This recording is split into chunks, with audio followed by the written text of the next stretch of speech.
എടി മാനക്കേടാവൂലടി. എന്താ മാനക്കേട്? എനിക്കപ്പോൾ പേടിയില്ല. എനിക്ക് പേടിയൊന്നുമില്ല. എടി അപ്പക്ക് ദുബായി പോണ്ടടി. ദുബായി പോയിക്കോ.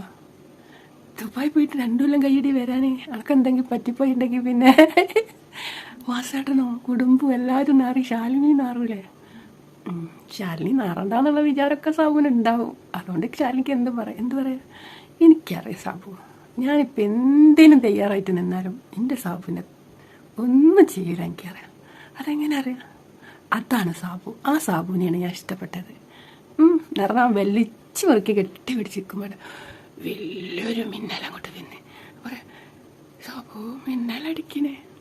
അത് സാറിലടി പടച്ചമ്പൊക്കെ വെളിച്ചം തരികയാണ്. എൻ്റെ മോളെ മുഖം ഒന്ന് നല്ലോണം കാണാനായി വിളിച്ചത് മിന്നലടിച്ചപ്പോൾ. അപ്പോൾ സാബു ഇടിവെട്ടി മഴ പെയ്യോ, വീട്ടുകാരനെ അറിയോ?